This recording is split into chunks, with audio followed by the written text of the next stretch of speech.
E allora eccoci qua a Venezia, la Serenissima, come la salviamo dai tanti mali che la stanno colpendo, mali ai quali non riusciamo a porre rimedio. Se ne parla molto, le soluzioni però non arrivano. Cacciari, voi, allora, iniziamo parlando di questo fine settimana, che è un fine settimana sicuramente particolare, no? Sì, questo fine settimana, a partire da domani alle 3 ci sarà una grande assemblea nazionale a cui parteciperanno praticamente tutti i comitati che in questo paese si battono per la difesa del territorio, per il proprio ambiente, contro piccole, grandi o medie opere che stanno aggredendo non solo appunto l'ambiente circostante ma anche la salute dei cittadini, delle persone. Pensiamo per esempio alla questione della miteni e dei FAS, certo, che avvelenano le acque padovane e vicentine dove ci troviamo anche in questo momento, ma anche alla TAV in Val di Susa, così come le basi militari, i radar per le basi militari del MUOS in Sicilia. Ecco, domani ci sarà una grande assemblea di tutte queste molteplici e diversissime anche esperienze tra di loro, che però hanno come minimo comune denominatore, come comune linguaggio, quello di difendere la propria terra, il proprio ambiente, la salute propria e dei propri cari. Domenica invece ci sarà una grande manifestazione, noi ne siamo convinti, una manifestazione sia a terra che in acqua, perché Venezia è anche questo, cioè Venezia è indissolubilmente terracquea, cioè c'è la sua parte costruita sulla pietra e vissuta, diciamo, con i piedi dalle persone, per fortuna non dalle automobili, e la sua parte acquea, che è quella più aggredita in questi giorni. In questo weekend abbiamo il record assoluto di presenza di navi nella Marittima. Ricordiamo, la Marittima è nel cuore della città storica, nel cuore della città abitata. Tra venerdì e sabato ce ne saranno 18. Certo, quindi un arrivo importante, diciamo. Un arrivo storico, cioè non ce ne sono mai state così tante. Per fortuna sono 17, perché abbiamo registrato questa pre-vittoria, diciamo così, eccetera, ma c'è stato comunicato da fonti della questura, quindi non c'è motivo, diciamo, per dubitarne, che la Costa Crociere, per evitare la cattiva pubblicità che deriva dalla manifestazione, perché la manifestazione si svolge sul canale della Giudecca, quindi dove passano le navi, con un meccanismo di confronto diretto con questi mostri del mare, ecco, la Costa Crociere ha deciso di deviare la propria nave a Trieste, quindi ce ne saranno 17. Professor Tattara, che cosa rappresentano le grandi navi per Venezia? Spieghiamo un pochino quali sono i problemi che creano. Beh, le grandi navi rappresentano molti problemi per la città. Allora, noi il prossimo sabato, domani e dopodomani, avremo in città un flusso intanto di croceristi e quindi di turisti addizionale, che è quello che c'è nella prima slide. Vediamo, sì, il professor Tattara ci ha portato anche delle... E che contando proprio sui numeri delle capienze di metà di queste navi, io ho calcolato le 10 più grandi, somma a 50.000 persone, cioè 25.000, lì sono 42.944, poi c'è l'equipaggio, che si considera che metà dell'equipaggio vada a terra e metà no. Quindi arrivano 42.900 persone, diciamo. Persone, no? che vanno e vengono, si toglie la Costa Luminosa che va a Trieste, come abbiamo sentito, sono 3.000 in meno, poi ci sono tutte le altre 10 più piccole, che quindi fanno grosso modo 50.000, che è il numero degli abitanti residenti in centro storico a Venezia. Quindi ogni abitante, ogni residente avrà, diciamo, un crocerista sulle spalle. Che cosa portano questi croceristi? Questi croceristi portano certamente qualche cosa, però tutte le indagini che noi conosciamo, anche per quanto detto dall'autorità portuale, fanno pensare che sia un turismo abbastanza veloce, nel senso che Venezia è un porto di imbarco e di sbarco, quindi in realtà la gente si fa una visita ma poi va subito all'aeroporto, alla stazione a prendere la macchina, spende quei 30-40 euro come spendono gli escursionisti che vengono da altre città del Veneto, e poi se ne va. Cioè è molto simile a una stazione ferroviaria, un porto crociere, non è? Perché? Perché tutto l'indotto spesso si dice, c'è un grande indotto, certamente c'è chi scarica i bagagli, chi li carica, si tratta di persone che possono raggiungere anche parecchie centinaia, toccare forse il migliaio, però nei giorni in cui ci sono le navi, che sono il fine settimana, non sempre, quindi è un'occupazione molto, molto precaria e molto aleatoria. E tutti i rifornimenti avvengono dai centri logistici delle compagnie che quindi arrivano con dei grandi container, dei camion, arrivano qui, vengono caricati e scaricati dalle navi, ma non c'è, come noi vedevamo nei film dell'Ottocento, la nave che arriva e che allora tutti vanno lì e gli offrono l'insalata, il maiale, perché ormai tutto questo viene fatto dagli Stati Uniti, dai centri tedeschi. E basta andare al porto e si vedono io appunto vado spesso perché abito lì vicino, si vedono dei camion anche molto spesso con targa straniera, no? Che caricano e scaricano le navi. Le navi poi sono un'altra fonte di inquinamento. C'è una tabella, lì vediamo l'inquinamento, questo è sempre l'inquinamento calcolato per il 29 e 30 settembre. Dovuto all'inquinamento dell'aria per tipo di l'inquinamento solo dell'aria per tipo di inquinante è calcolato secondo la metodologia della EMEA, della Commissione Europea, ed è anche che ne dà anche un valore agli inquinanti principali. Poi ci sono molti inquinanti secondari di cui non sappiamo in realtà, molto nocivi, ma di cui non sappiamo. Il costo totale che cosa rappresenta? Cioè, il costo totale dell'inquinante?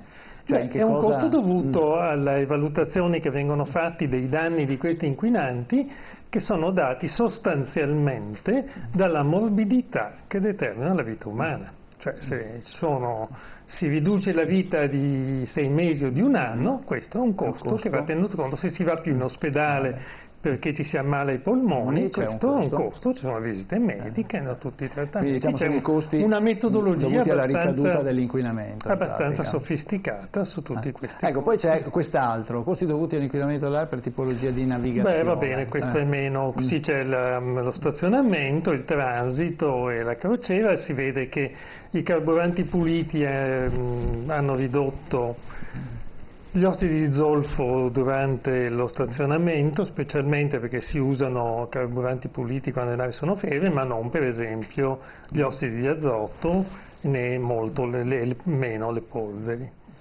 Quindi resta, insomma, questo problema resta.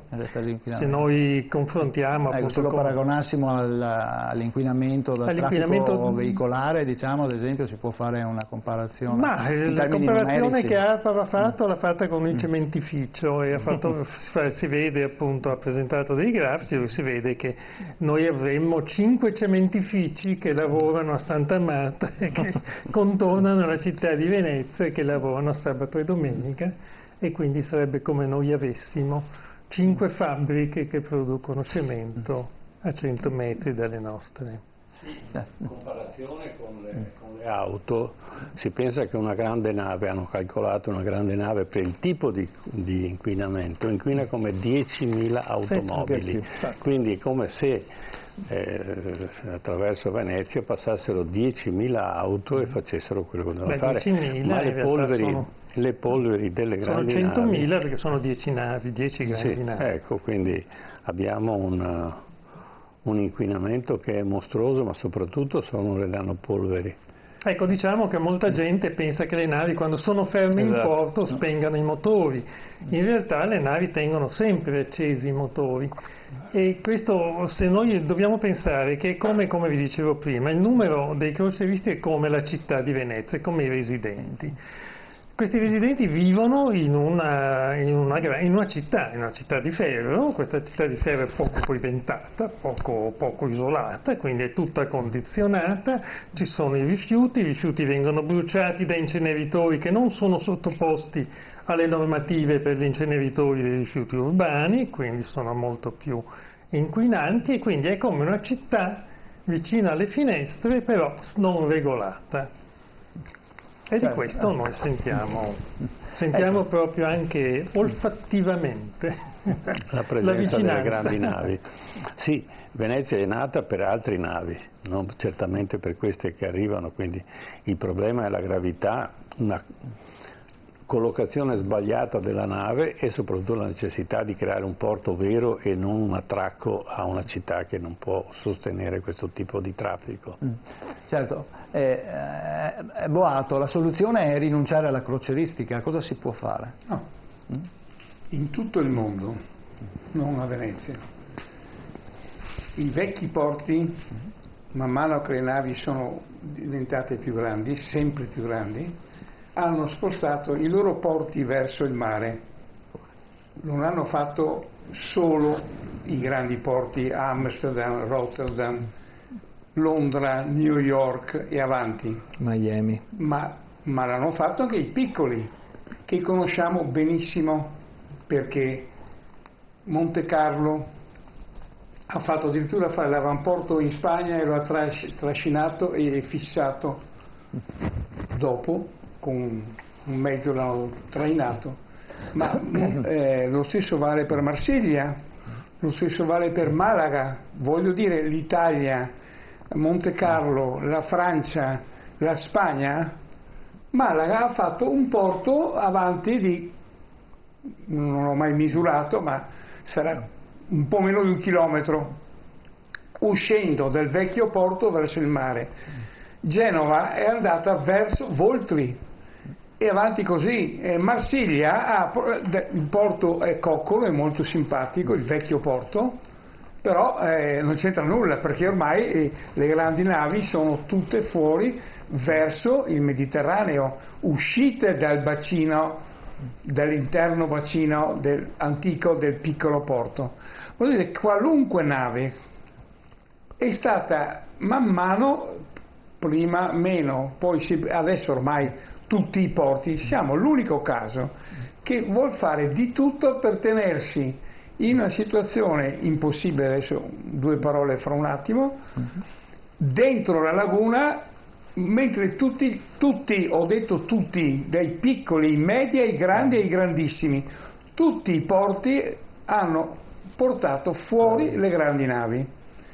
Il problema che noi abbiamo è molto più grave però, perché noi abbiamo una laguna e questa laguna la stiamo distruggendo ogni anno che passa, distruggendo, perché la nave non è tanto l'onda, che è un problema diverso che va affrontato anche quello, perché crea, se corre, ma anche quando va piano, disloca, cioè sposta una quantità enorme di massa pari alla grandezza della stessa nave, e questa cosa continuamente rimuove i fondali. Lo fa in canali di petroli in laguna, ma lo fa anche in centro città, cioè noi abbiamo tutte le foto dall'alto che si vedono man mano che passa la nave, dietro l'acqua che si ricompatta diventa marron. Perché? Perché è piena dei sedimenti. Questi sedimenti movimentati vanno con la marea uscente in mare, e una volta che vanno in mare non è che rientrano in città, ovvero, ho provato a dire con parole poche e semplici, stiamo erodendo e distruggendo la laguna. Oltre a questo, le navi hanno dei percorsi non solo in centro città, ma anche sui canali di petroli, certo, che sono relativamente ristretti, per cui il volume della nave, per esempio sui canali di petroli, crea un'onda laterale e crea un risucchio di sedimenti che si depositano, che poi con la marea vanno fuori dalle bocche di porto. Il totale in un anno è circa, perché anche qua le cifre ballano, perché sono stime di massima, 1 milione di metri cubi di erosione all'anno. Siccome non c'è nessuna ricarica, perché c'era una ricarica, per esempio dalla Bocca del Lido sempre di più la sabbia entrava, ma il porto ha continuato, in particolare negli ultimi 10 anni, a scavare la bocca di porto per tenerla, per cui anche la sabbia che poteva riequilibrare in parte è stata scaricata fuori, risultato, in parole povere, questo dissesta tutte le fondamenta della città, da Santa Marta a San Marco a Sant'Elena, tutte le fondamenta, anche quelle rifatte da una decina d'anni, col risucchio del passaggio della nave che prima sposta l'onda e poi la richiama al passare. Tutte le fondamenta sono dissestate, ma dissestate in maniera importante, in modo molto evidente, ed è quello che si vede. Non si vede lo sconvolgimento dei fondali. Questi fondali erano di 3,5, 4,5 metri, adesso sono di 10 metri e si va come discorsi tecnici idraulici, insomma, comunque il doppio diventa il quando tu raddoppi, esponenziale, è un numero esponenziale, e si triplichi, vai a 9, quando vai a 9 metri rispetto ai 3 di partenza, sei 3 per 3 9, stai moltiplicando per 9 volte la quantità iniziale di movimento idraulico. Sto provando a dirlo purtroppo in modo semplice, indecente, perché non si può dire in modo così grezzo, però siamo in televisione, quindi non possiamo fare formule idrauliche. La situazione è gravissima, ma non che lo sappiamo da oggi, lo sappiamo documentato da almeno 15 anni, cioè le cifre di questa distruzione e le mappe non esistono più in centro alla laguna. Tutti i canali lagunari non ci sono più, sono tutti appiattiti e la sabbia e il sedimento è andato prima nel canale di Petrogli e poi man mano in mare. Il risultato, la morfologia lagunare non c'è più, nel centro, la parte centrale della laguna non esiste più la morfologia, per cui i canali, ma anche quei grandi, anche i canali, il Fisolo che era il grande canale della laguna centrale, è tutto appiattito ormai, cioè i danni ormai sono già... La cosa è, difatti, c'era un progetto alla dimostrazione di quello che sto dicendo, cerco di chiudere velocemente, le date c'erano già all'inizio del 91-92, a forza di premere, nel senso che c'era un grande lavoro con i ministeri all'epoca. Nel 92 è stato fatto il primo piano morfologico della laguna, che prevedeva di riorganizzare tutta la morfologia già all'epoca distrutta. La zona centrale era già distrutta perché il canale di Petrogli è stato scavato dal 65 al 71. Quindi noi dal 71 al 92 avevamo già avuto il disastro, e quindi il piano è stato fatto nel 92 e non è stato minimamente attuato. Allora noi stiamo ancora oggi aspettando che riparte la possibilità di un riequilibrio. Quel riequilibrio avrebbe reso non necessario il MOSE, perché noi abbiamo i dati. Qui parlo di cifre precisissime. Certo, lo scavo noi avevamo i dati del 2001 consegnati al Ministero. I dati erano fatti col CNR, con gli idraulici, con i morfologi precisissimi. Sapevamo che riequilibrare la laguna voleva dire recuperare 23 cm dalle punte delle acque alte, vuol dire recuperare in un colpo solo mezzo secolo di innalzamento dell'acqua alta. Lo sapevamo, non è che non lo sapevamo, lo sapevano tutti i governi dell'epoca, che hanno rinviato sino a che è arrivato prima Berlusconi e poi anche Prodi, che hanno deciso che il riequilibrio non si sarebbe più fatto e che quindi si faceva un grande progetto. Era preferibile fare il ponte. Se volete discutiamo, era preferibile che era meglio fare la grande opera, il grande affare, detto in parole semplici, al di là della corruzione di tutto, ma l'origine del ragionamento è: prima era non occorre la grande opera perché prima si riequilibra la laguna, e non lo sto dicendo io, sono 14 volumi, 10 di un tipo e altri successivi, del Ministero delle Infrastrutture, non è la roba di qualcuno di noi, degli ambientalisti polemici che dicono cose. Berlusconi aveva un'idea questo fissa. lavoro era fatto, firmato. Berlusconi però aveva un'idea fissa, si ricorda qual era? Invece di salvare Venezia facciamo il ponte di Messina. Sì, è già un'altra epoca. No, è sempre quella cosa di cui sto parlando addirittura dal 98 al 2006. Se dobbiamo ringraziare un ministro per il canale di Petroli era un certo Bisaglia, che io, diciamo, allora facendo giornalista avevo più volte additato come quello che stava distruggendo l'economia e la morfologia della laguna di Venezia e di Venezia stessa, e mi costò un licenziamento dal giornale con cui collaboravo. Allora, questo tutti quelli che disturbavano venivano comunque messi in Sì, ma attenzione, a quell'epoca la situazione, se no oggi ci lagniamo della politica che stiamo vivendo, io la ricordo, quella dell'epoca era decisamente 1000 volte peggiore, solo che i giornali non avevano il coraggio di parlare e quindi non si sapeva mai nulla, e se uno scriveva le cose come stavano allora c'era il grosso problema. Ma quel canale di Petroli lo vorrebbero scavare ulteriormente, a che ne sappia io, per portare le navi che portano i container. Quindi abbiamo fatto un Mose che non funziona, trasmissione della volta scorsa, e contemporaneamente andiamo a creare una portanza dell'acqua che entra e che esce dalla laguna, che oltre al fatto di avere le grandi navi, già di per sé quando c'è una bassa marea trascina fuori, questa è un'affermazione del professor Dalpaus, che trascina fuori parte dell'imo della laguna e quindi va a deteriorare quello che è il sistema geologico e non solo, ma anche ecologico della laguna stessa. Ma Venezia, come si può risolvere questo problema? Al di là che ovviamente le navi non si possono... fuori le navi. Ecco, portando fuori le navi e riequilibrando la laguna. Chi mi dice dove portare queste navi? Prego.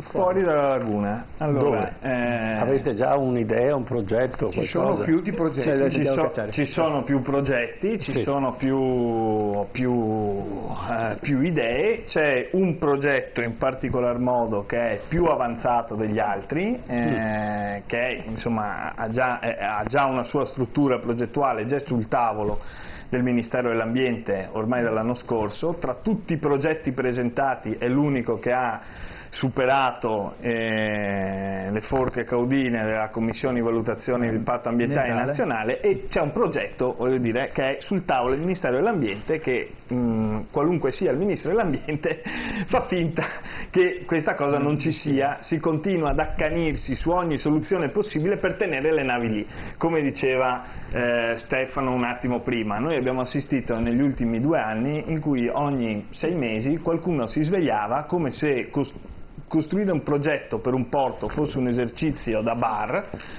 e non so se vi ricordate, c'era un deputato dei Monti, il mestrino Zanetti, no? Lui li voleva far passare dietro la Giudecca, poi c'era Costa che voleva scavare il contorto a Sant'Angelo, poi il Vittorio Emanuele, mancava solo qualcuno che tirava fuori, poi l'ex rettore vostro che è venuto fuori con Porto San Leonardo, mancava solo uno che dicesse facciamo fare il giro per Cannareggio, e dopo le avevamo fatte tutte le strade possibili per mantenere il crocierismo lì.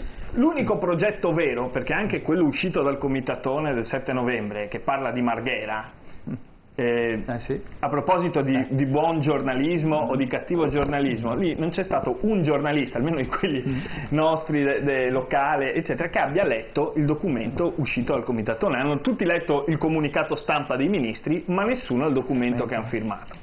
Non esiste alcun tipo di progetto Marghera. Non esiste, non è indicato, non si fa riferimento. Non è indicata neanche l'area, e dico guardate lì, ma quell'area è privata, chi la compra, con quali soldi? Non è che posso fare un progetto a casa tua, prima mi compro casa tua e dopo ci faccio un progetto sopra, nel senso non è specificato chi lo compra, da chi, qual è l'area, ci sono una serie di ostacoli pressoché insormontabili, voglio dire, c'è la direttiva Seveso che impedisce. Allora, spieghiamo ai telespettatori dove vorremmo fare fuori questo. Dalla laguna, Abbiamo 3 bocche di porto. Bocca di porto del Lido, il progetto. Il Lido. Bocche di porto del Lido, fuori diciamo dalle strutture del Mose. Quindi allungheremo le dighe. No. In mezzo alle dighe il progetto prevede che in mezzo alle bocche di porto, esattamente davanti, se la regia lo propone che i telespettatori, esattamente davanti tra il numeretto 4 diciamo così e il numeretto 1 un po' più verso le dighe, utilizzando quindi quelle strutture, utilizzando la struttura del porto rifugio previsto nel progetto Mose, costruire lì un avamporto in cui le navi possono fermarsi lì e i crocieristi arriverebbero a Venezia con delle imbarcazioni più consone, diciamo così, e meno impattanti sulla laguna rispetto alle navi da crociera, ovviamente. Su questa ipotesi, per esempio, i lavoratori del porto, con cui all'inizio dell'attività del nostro comitato ci prendevamo quasi a schiaffi ai consigli comunali, no? Perché sembrava che noi ci battessimo contro il lavoro e loro per il lavoro, per motivi forse diversi dalle anime più ecologiste del nostro movimento, sono d'accordo con questa impostazione, perché loro dicono che il crocierismo, il gigantismo crocieristico, non è un fenomeno che viene deciso per decreto, non lo determino io, non lo determina nessuno, neanche il ministro, è un dato dal mercato globale. Certo. Se noi vogliamo accogliere le navi che vengono fra 10 anni, saranno più grandi di quelle di adesso. Già adesso la nuova ammiraglia dell'MSC varata a Barcellona non può venirci a Venezia, perché o tagliamo un pezzo di Saccafisola per fargli fare il giro o non che sta. Quindi se noi vogliamo accogliere il crocierismo di domani e questi vogliono, per continuare a produrre occupazione, devi metterla come fanno nei porti in tutto il mondo, devi portarle fuori. Quello che raccontava Stefano, cioè che tutti i porti del mondo spostano le navi fuori, mica lo fanno per sensibilità ecologista. Lo fanno perché ormai il gigantismo navale, non parliamo di quello dei container, quello è il vero gigantismo. Il gigantismo della crociera è nulla a confronto al gigantismo dei container, ed è per quello che i più maliziosi dicono vogliono mettere la Marghera, perché sanno che le nuove navi da 120.000 TEU non passano più per il canale dei petroli, neanche se lo scavi tutti i giorni. Certo. Cioè, quindi i più maliziosi dicono il porto commerciale, il porto container di Venezia ha i giorni contati, perché le navi, quelle ultime generazioni vanno altrove, vanno riconvertite in crocierismo, e quindi quella è, diciamo, l'idea che noi ovviamente combattiamo per tutti i motivi che diceva Stefano prima, ma quello è, diciamo, la puzza che si sente sotto a questa idea della nave Marghera. Su questa ipotesi non c'è stato nessun tipo di presa di posizione, diciamo, no? Su questa, la possibilità di fare il porto, questo avamporto. Questo avamporto, assolutamente. Allora, da un punto di vista, poi tutto funziona se economicamente è vantaggioso o meno, c'è poco da fare. Ma è una questione di rendita però, attenzione, perché lì c'è un monopolio sulle banchine. Scusi, finisco poi. È proprio così negativo il fatto che le navi possano sostare fuori di Venezia e quindi poi portare eventualmente i turisti o i passeggeri su Venezia? Cioè, c'è un ostacolo economico. Assolutamente. Prego. C'è un ostacolo di monopolio. C'è il problema di come, perché il concetto base per noi ovviamente è che bisogna comunque uscire dalla laguna. Non è solo per la nave, è perché sconvolgiamo completamente ancora di più la laguna, oppure la smettiamo e proviamo a riqualificare la laguna. Questo è già un tema di per sé, però dopo il problema è uscire dalla laguna. Significa come? Perché per esempio la polemica è: perché devono arrivare nello stesso giorno 8 navi? Perché non possono arrivare 2 navi al giorno? Il problema è di organizzare in modo diverso l'arrivo delle navi. Questa cosa la facevamo. Ma non pensa che siano palliativi e si può trovare una soluzione molto più guardi che queste cose definitiva, perché il problema non è spostare le navi di 2 giorni, di 3 giorni, il problema è una strategia diversa per Venezia, Esatto. perché il fatto che si scava sui fondali di Venezia vuol dire che prima o dopo San Marco va sotto. E non solo San Marco. Allora, quindi non solo qual è San Marco. la soluzione avveniristica per Venezia? Sì, il problema è di uscire dalla laguna e poi come? Perché quante navi porti fuori? Perché una cosa chiede che vuoi 8 approdo al giorno, una cosa è che puoi accontentarti di 2 o di 3 o al massimo di 4 approdi contemporaneamente. Devi trattare queste cose, le facevamo io per il Ministero dell'Ambiente con Boniccioli, parliamo del 2000-2002, lui ovviamente discutendone prima, organizzava l'arrivo delle navi, era il porto che dava le compatibilità alle compagnie crocieristiche e non viceversa. Oggi di fatto sono le compagnie crocieristiche che dettano la legge. Sì, Allora il porto può dare questi ordini, il Ministero può farlo, il problema è chi guida chi, il pubblico e il ritengo privato. che sia In un più, palliativo, mi scusi. Armano, se io voglio creare economia a Venezia, non è che posso basarmi sulle navi. Abbiamo una città che non ce n'è altre al mondo, ma neanche una copia balorda, no? È una città Stiamo facendo in impossibile, solo l'immaginazione di gente che ha costruito quella città già dà il segno della capacità dei veneti dell'epoca di fare una cosa splendida. Abbiamo ereditato questa città, no? L'abbiamo ereditata e come la stiamo trattando? Armando, dimmi tu. Prima di parlare della città, sulla quale siamo tutti d'accordo, io vorrei soffermarmi un attimo su quello che è stato detto prima a proposito della laguna, perché la città c'è perché prima c'è la laguna. Certo. E questa laguna non è qualcosa di cristallizzato nel tempo, esiste da sempre e così. No, la Repubblica, cioè la città, quando la città diventa Stato, ha curato sempre le proprie acque e in modo particolare la laguna. La laguna di Venezia è come una specie di polmone. Le barene, tutti quei terminali di terra-acqua che si sommergono con le maree, sono come i polmoni umani. E già quando si è proceduto in quel modo selvaggio, sbagliato, con Porto Marghera, che adesso è un deserto, a proposito di riqualificazione, si sono riempite a dismisura aree immense che hanno ammalato la laguna. Quindi quello che succede adesso con l'arrivo di questi mastodonti, di questi enormi alberghi, ristoranti, supermercati galleggianti che non portano ricchezza ai veneziani, alla città, perché poi sopra questa città, in realtà, l'ho visto anche la settimana scorsa, sono andato a vedere il giovane Tintoretto all'Accademia, ero in anticipo sul mio turno e sono stato alla Giudecca, mi è passato un palazzone davanti, con tutti questi che ti salutano. Vi ricordate la Costa Concordia di Schettino che fa il saluto, eccetera, e poi succede quella tragedia. Io quando vado a Venezia, e a Venezia ho studiato per anni, è la mia seconda città, mi viene la paura immensa. Allora il problema è anche questo, ma la crocieristica è una fonte di reddito, è legata alla globalizzazione, come avete spiegato bene voi, ma c'è anche un problema culturale.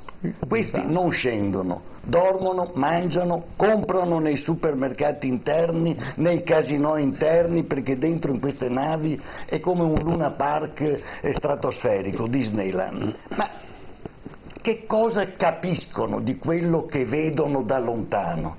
Queste navi, io non so se i telespettatori vedono quello immagini, che vedo io, sono più grandi delle chiese, del Palazzo Ducale, sono più grandi di fette intere di Venezia, sono fuori misura, sconvolgono culturalmente la capacità di comprendere. Quando ero ragazzino, quando andavo all'Accademia, vedevo i giapponesi che fotografavano Venezia e poi se le guardavano a casa. Ma i giapponesi facevano aria fritta, non facevano danni. Queste cose, oltre quei danni che avete citato voi sull'ecosistema lagunare, creano un problema culturale enorme. Cioè la città Casem, quella che dice è unica al mondo, non viene capita, non viene letta, non viene vissuta, perché è la città per antonomasia che è a misura d'uomo. Tu ci cammini dentro le calli e sei come una formica dentro un grande miracoloso formicaio. Queste cose qui sono delle enormi porcherie, e porcheria è una parola dolce, perché è molto di più. Ci sono state delle fotografie, dei grandi fotografi.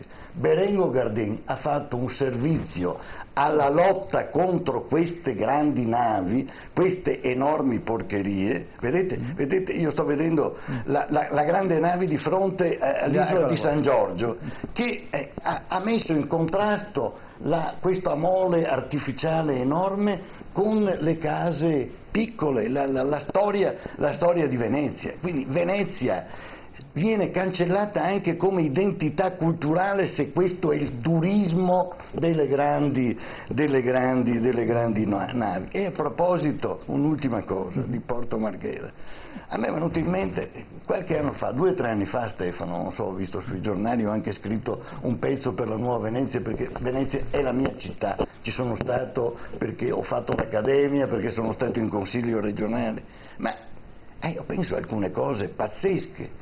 C'era un signore che ha un nome italiano tradotto in francese, Pierre Cardin, che voleva fare una sorta di grattacielo a Porto Marghera, certo, più alto di tanti metri, non mi ricordo più quanti, del campanile di San Marco.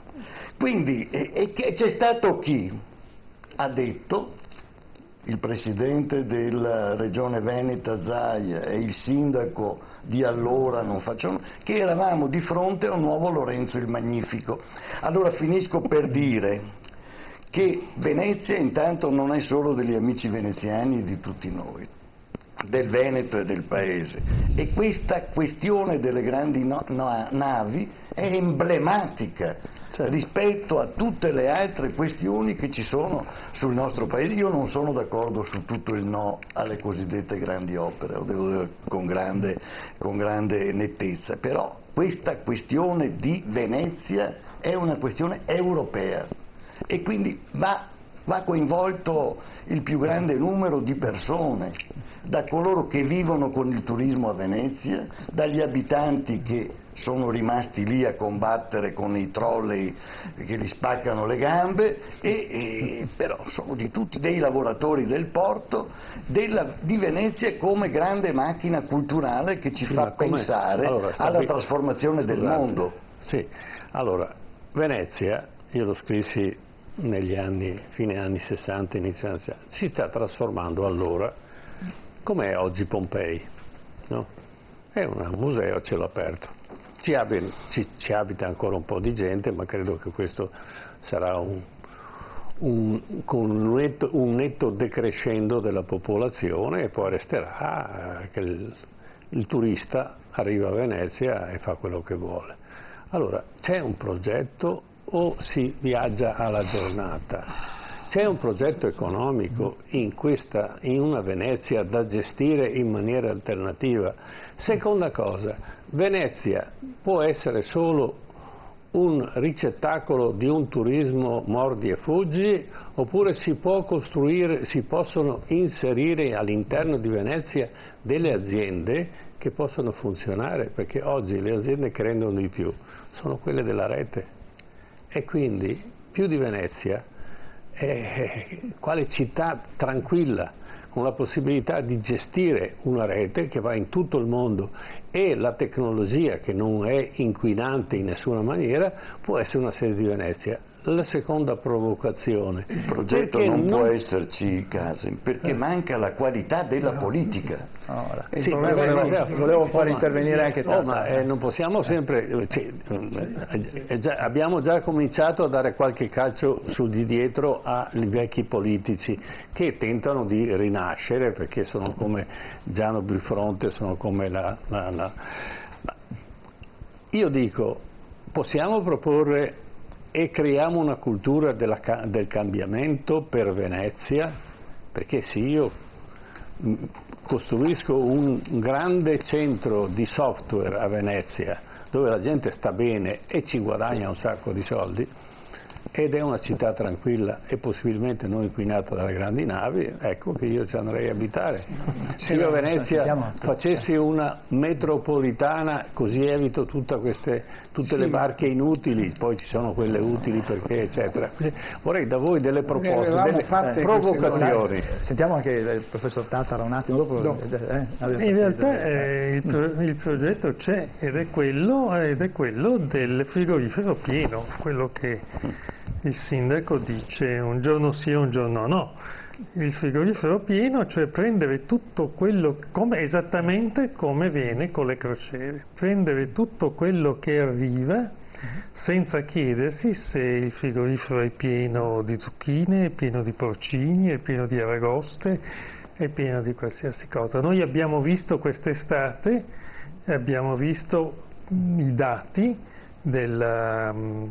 dei commercianti, i dati della Federalberghi sul fatto che la spesa del turista escursionistico, no, in città, la spesa del turista in generale si sta riducendo, gli alberghi stanno rilevando una riduzione del numero delle presenze, mentre aumentano gli escursionisti giornalieri, aumentano coloro che alloggiano, stanno in città poco tempo.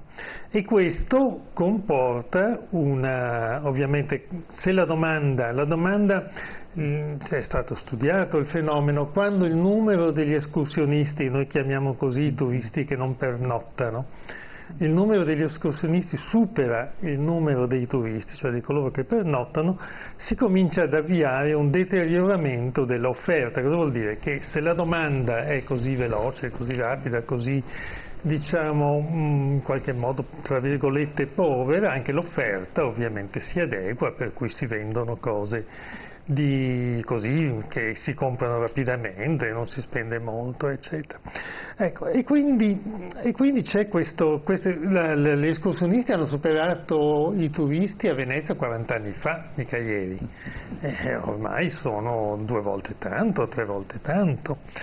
Ecco, quindi c'è in realtà questa politica o questa non politica, che bisogna crescere qualsiasi cosa succeda il flusso degli escursionisti e dei turisti. E c'è invece l'idea che noi dobbiamo puntare su un segmento di turismo diverso, che se volete è quello che adesso si chiama anche il turismo esperienziale, la parte più dinamica del turismo, che va sotto questo nome, che vuol dire che il turista più accorto vuol fare un'esperienza del posto dove va.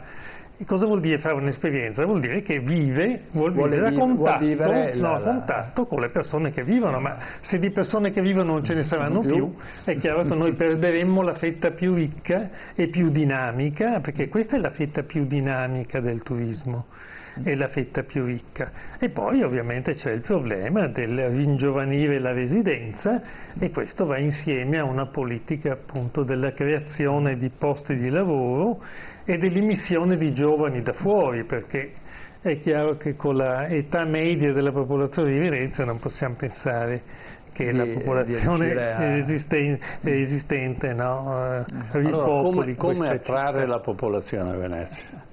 Qual è il punto? Certamente. Allora, io ho una proposta. Prego. Tranne che sulla parte della metropolitana, ovviamente, però vabbè, facciamo un'altra trasmissione. Sì. Sono totalmente d'accordo con lei.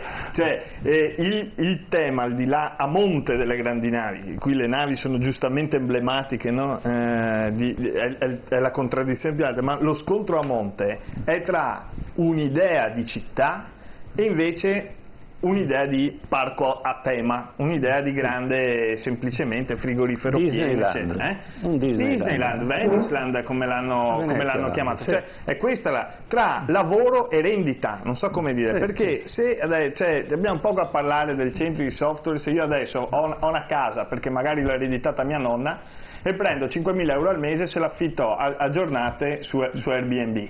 Cioè il tema è che noi dobbiamo restituire a Venezia l'idea, la dignità dell'idea di città. È una città, è quella città meravigliosa che evocavate, no? Giustamente nei vostri interventi, la città straordinaria a misura d'uomo e costruita dall'intreccio delle acque, giustamente in quella laguna che è un equilibrio sempre dinamico e mantenuto tale nei secoli. Non esiste la laguna in quanto tale, cioè la laguna o diventa terra o diventa mare. La laguna di Venezia è la laguna più antica del mondo, perché l'uomo con sapiente maestria e politica e amministrazione ci ha sempre messo mano. Quando il Brenta portava troppa sabbia, via, cioè mettendo sempre mano, aggiustando sempre un pezzettino alla volta, ma senza fare i disastri del Mose, senza fare quelle cose da cui poi non torni più indietro, no? I principi della Serenissima e dell'amministrazione dell'acqua era la sperimentabilità e la reversibilità. Le scomensere di cui Venezia è piena, perché se scominsia, dopo vedi come gira l'acqua e puoi sempre tornare indietro.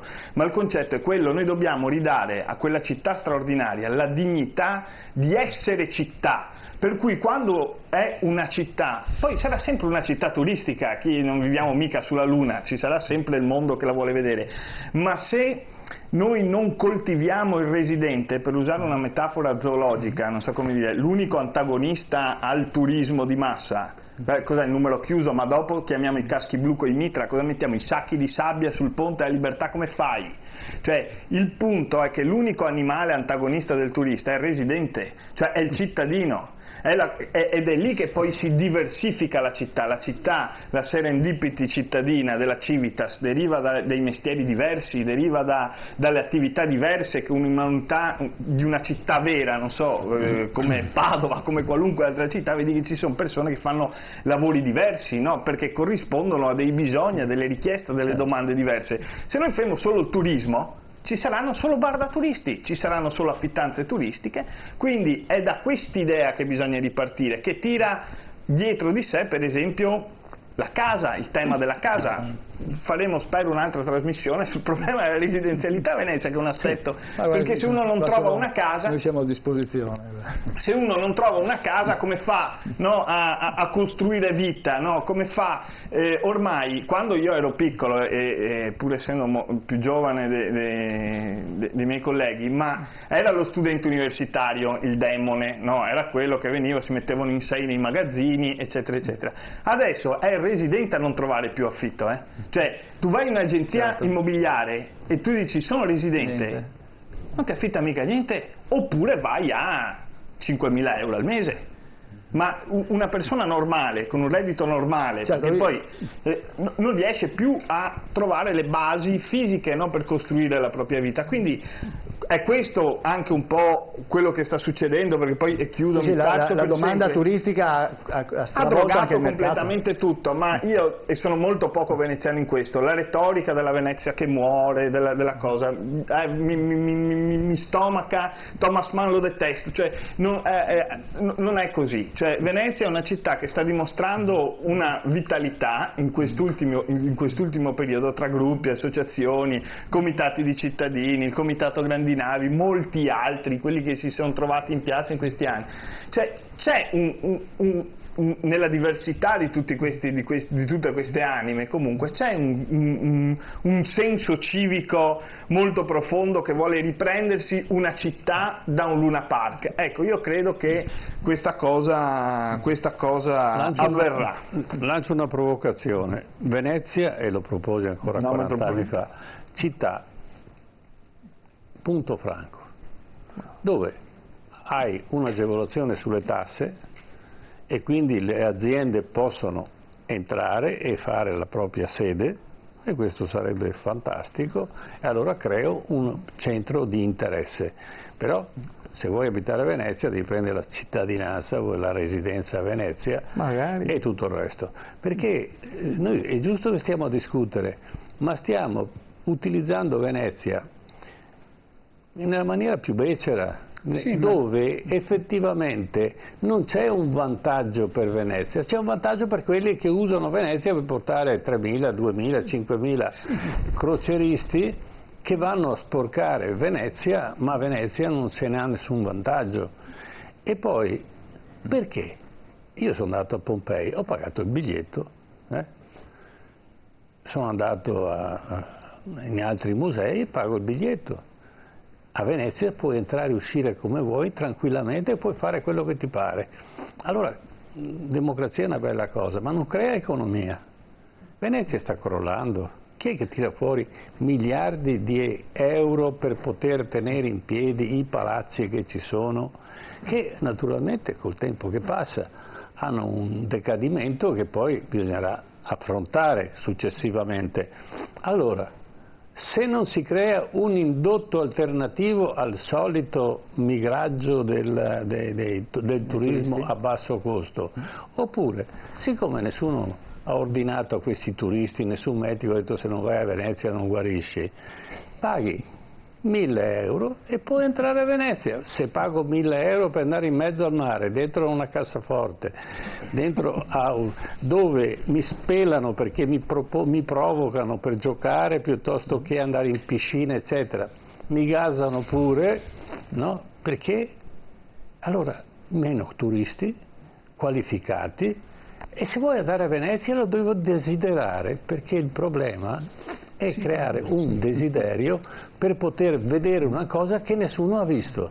Così invece è a portata di tutti e quindi non viene valorizzato quello che è Venezia. L'altro aspetto è che Venezia non viene raccontata, e qui partiamo dalle scuole, quello che effettivamente è stato. E questo sarebbe oggetto di un'altra trasmissione. Prego, professore. Non è che non si sanno, cioè quello che deve essere chiaro è che si vuole, forse non è chiara questa cosa. Chi vuole? Avevamo bloccato tutte le residenze ed è durato per 10 anni, dal 90 al 99, sono dati precisi, sono quando qualcuno ha cambiato il piano regolatore che avevamo fatto. E chi era? L'ha cambiato prima la giunta già di Cacciari, e dopo gli ultimi 5 anni è addirittura travolgente, è dichiaratamente voluto portare sempre di più alberghi, sempre di più il cosiddetto albergo diffuso in tutti gli appartamenti, anche nelle isole, anche a Murano, anche a Burano. Non sto dicendo cose io, sono le dichiarazioni alle assemblee di tutti gli ingegneri, architetti, geometri, centinaia con tutti gli ordini professionali. Queste cose le ha spiegate l'assessore all'urbanistica all'inizio di questa ultima tornata amministrativa.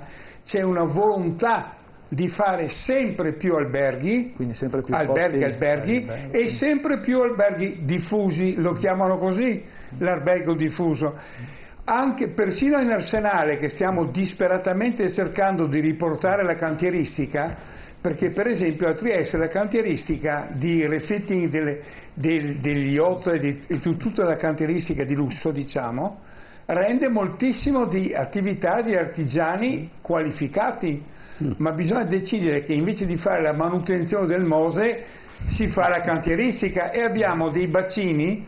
Sono 3 anni di lotta dura che stiamo facendo perché vogliamo difendere come i denti la cantieristica, perché se non c'è la nave non c'è neanche la centinaia di artigiani che lavorano, che ci lavorano da tutti i punti di vista, cioè la carena, l'interno, le vele, i motori, eccetera eccetera. Allora noi stiamo cancellando le ultime possibilità di cantieristica a Venezia in questi mesi. La litigata dura da almeno 3 anni, perché prima dello scandalo del Mose era impossibile discuterne. Abbiamo cominciato 3 anni fa e forse potremmo arrivarci. Per dirne una, posti sono circa migliaia, noi avevamo calcolato 8.000 come minimo di posti di lavoro possibili, ma non della Luna, parliamo di cantieristica di lusso, che si fa in Istria e si fa a Trieste, ma non si fa più neanche un minimo all'Arsenale, con dei bacini stupendi, non si fa più nulla.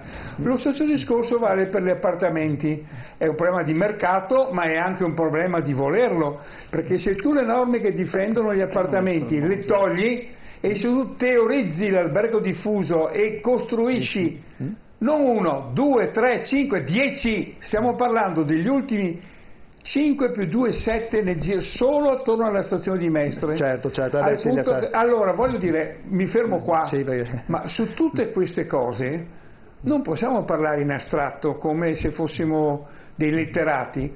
C'è una volontà politica precisa, prima più blanda, più tollerante, poi addirittura incentivata e adesso auspicata, di portare la città in questa direzione. Certo. E lo stesso vale anche per i porti all'esterno, perché i porti all'esterno c'è modo e modo di farli, perché per esempio la discussione benevola sul discorso di prima è che si può fare un avamporto enorme o si può fare una cosa rimovibile, galleggiante, che si possa spostare, ma questa discussione non si riesce a fare, perché abbiamo scritto anche questo ultimo governo chiedendo per favore confrontiamo i modi diversi di progettare, anche il modo di andare fuori. Devo interromperla perché il tempo scappa via e voglio solo dire che insomma tutte queste cose non è che non ci torneremo, il problema è su queste cose che ci sia una forza e una volontà politica, probabilmente per alcuni temi è talmente alto il livello che deve venire anche dal livello di governo, non può essere solo un problema di Venezia o della regione. Certo, a livello locale. Grazie. Hermano, il tempo è scappato via, sì, certo, però noi siamo qui, torneremo, così come abbiamo affrontato tante volte il tema del Mose, torneremo ad affrontare la questione della residenzialità a Venezia e soprattutto anche per quello che riguarda appunto la tutela della città per un'altra idea di città. E ricordiamo ai telespettatori che domani e domenica appunto i comitati contro le grandi opere per la tutela dell'ambiente ne discuteranno e manifesteranno proprio a Venezia. Adesso noi abbiamo il memento. Sì, Hermano, allora breve interruzione e poi parleremo di altri problemi che per esempio riguardano Padova o comunque il Veneto. Certo, grazie al professor Stefano Boato di essere stato con noi, grazie a Tommaso Cacciari del Comitato No Grandi Navi, grazie al professor Giuseppe Tattara di Ca' Foscari per essere stato con noi. Non salutiamo Elio Armano perché ci vediamo più tardi. Resterà con noi ancora per un po'. A tra poco invece con voi, tra poco.